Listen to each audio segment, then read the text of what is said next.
Hey guys, I'm Silas and I want to show you in this video how to take apart one of these e-bike batteries. Now the reason I'm doing this is because I didn't find any good videos on how to take these apart and salvage them for cells, but there are lots of videos for laptop batteries, and I didn't find any laptop batteries around me, but I found lots and lots of these e-bike batteries, and I think they're getting easier to find because there's so many e-bikes now.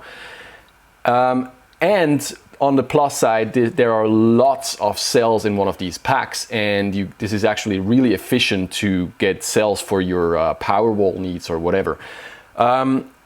Each e-bike battery is different because each one is built in its own way, and having a cell for the first time, a battery for the first time on your bench is always like kind of an adventure. I've already taken apart some of these, so I know how to do it, and these ones are pretty easy to take apart because you can only just loosen some screws and you can actually dismantle them. You don't have to cut anything, you don't have to drill any holes, as with some other batteries. Now, they're made in Germany and they're built really well. I kind of like these, and well, let me just show you how I do it. So my method, of course, isn't perfect, but this is just the best way I found. Now, here there are these plastic tabs which I've already taken out, which is really a bitch in the ass to take them out. Normally you can just go like this.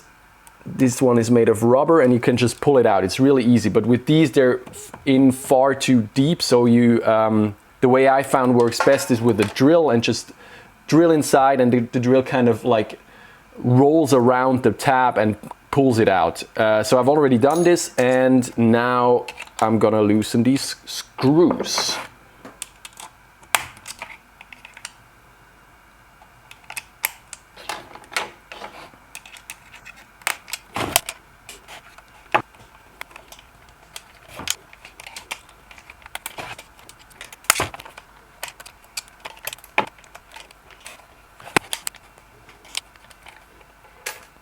So before I open it completely, I usually test these, and here you can just go like this and you see that it's fully charged and this is working, which means we do have a working BMS inside. Now, if you want to test them with the output, you will usually find that they don't give you a voltage because they have to communicate with the bike first. So they won't give you a voltage if it's not connected to the right connector, which of course I don't have, but this is not a problem. So we're inside, and you can already see here's the connector for the energy display, and here is the BMS, and the cells are in like this, so they're in a row. And with this one, you also have to loosen this screw, which is actually a screw that goes through the entire pack. So I have to block it here. Oh, it's the wrong one. I have to keep it here. Just black.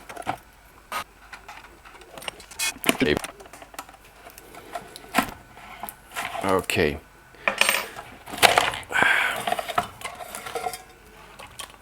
Now this is just a metal tube which you can just throw into the recycling. And here we go.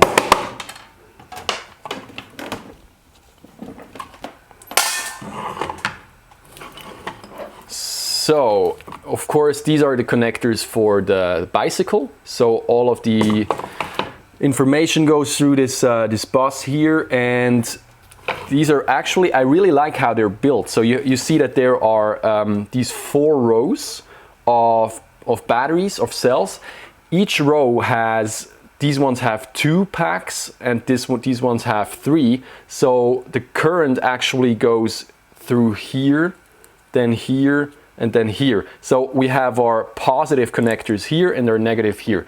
First thing I always do is I disconnect all of the battery's connectors so that we don't have any voltage on the board. So I go as close as possible to the cells. Take these one away. Actually, this is something I really like as well about these packs. They take 2 wires for each pole, so you really have redundant wires here, and they go into the board, which we can just pop off. Then this one is of course all of the balancing wires, which we don't need.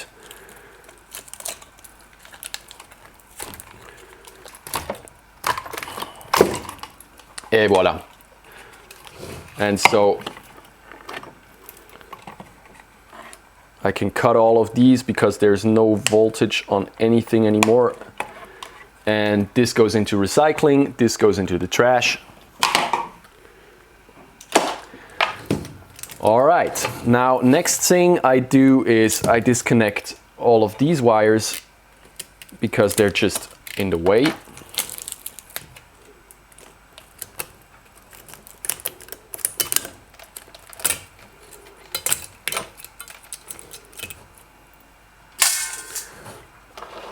So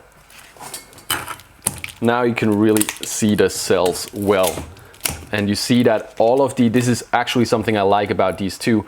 All of the series connections are on the side, except of course for this one here, because we have kind of a loop, and this one here. So there are series connections here and here. We have to be careful about these ones, but all the rest, which are on the head and on the tail of the cells, are parallel connections, and they're not dangerous because there's no voltage.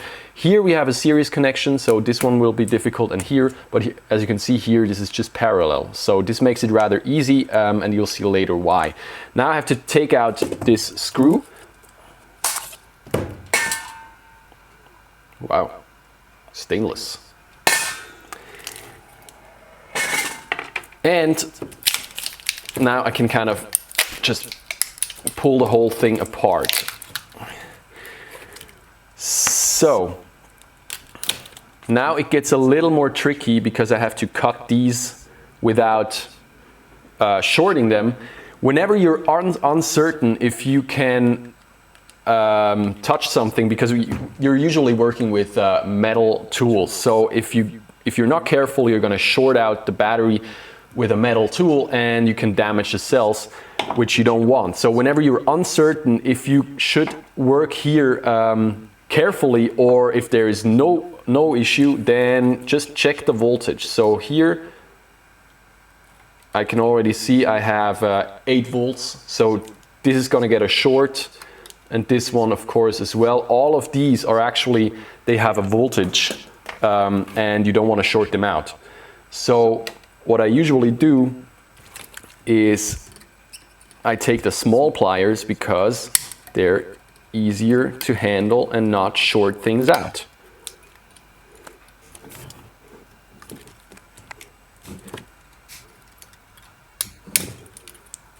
Voila.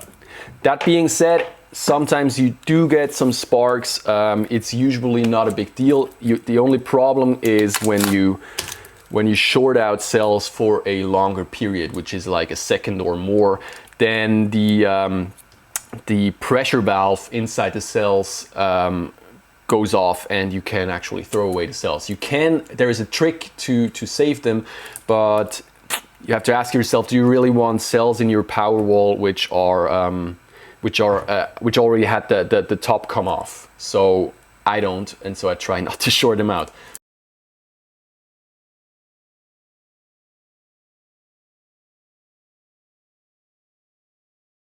You see how it's built, all right? So we have these are our packs. Now, when it's like this, it's really easy to take apart because there are no series connection anymore. So if I short out this here, nothing happens, okay? There's no voltage across these because there are no connections here. When you have a e-bike battery, which is in this style, when all cells are parallel to each other and all of the connections are on top and on the bottom, this is actually much harder because with the first half you have all of the series connections still intact on the bottom, and you can actually short out in lots and lots of places. And so it's really more difficult to take apart than these. That being said, we still have 2 packs which have series connections, and with these I usually just start with the series connection, because here I can't short out anything, and when I start here I actually can. So as soon as this is gone, then this side will be easy. Now what you absolutely need, in my opinion, is pliers that are like this, these flat cutting wires. Come on, focus. Hello. Voila, these, because they can cut really flat, and you can cut off the nickel strips without leaving much of a residue, and this makes it easier to weld them in the next round. And I also use pliers like these because they're easy to grab stuff and to kind of like lever it off. Now, as I said, I start with the series connection, and I just grab the nickel strip and I kind of roll it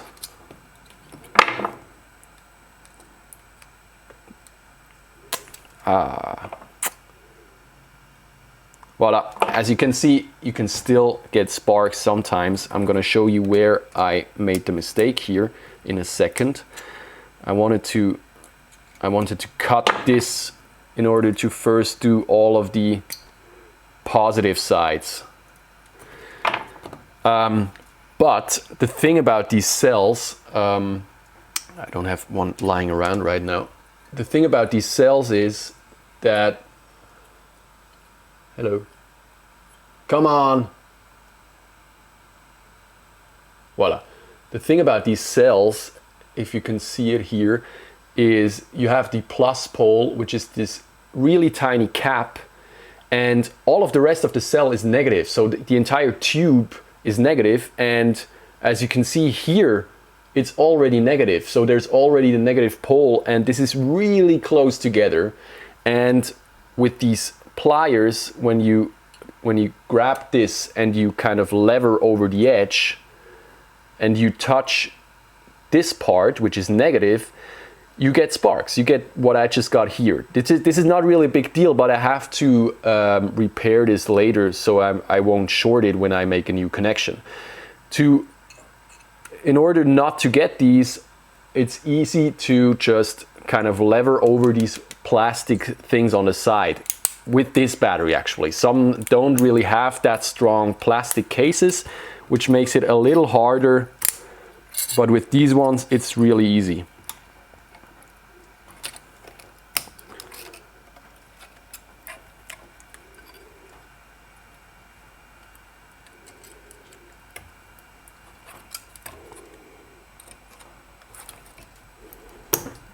All right, so I have all the positive ones,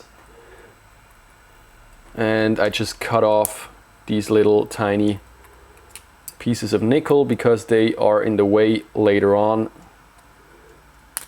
Okay, here we go.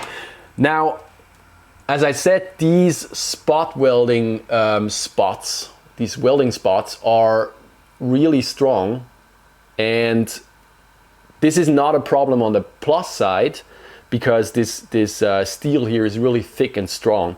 But on the negative side, I found with these, if I do the same as I did on the plus side, I'll show you, I sometimes get holes. So, no, I didn't get any here. So this all went well. Let's see if it happens with the next few. Voila, here. You see, it just rips off. It just rips off part of the bottom, and you get a hole, and this goes straight into the cell, and you can't really fix this. I've tried soldering on it, but the heat just makes the electrolyte come out. So this sucks. I have to throw away this cell, and in order so that this doesn't happen all the time, because you really just destroy a lot of cells, I found that you can, if you just do a little twisting,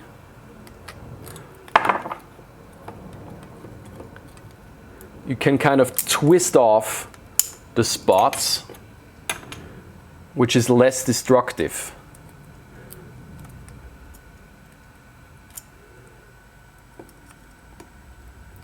And as often as possible, get in with the pliers and just cut the welding spots. Okay, now here everything is super smooth, no issues at all. And I just go on like this.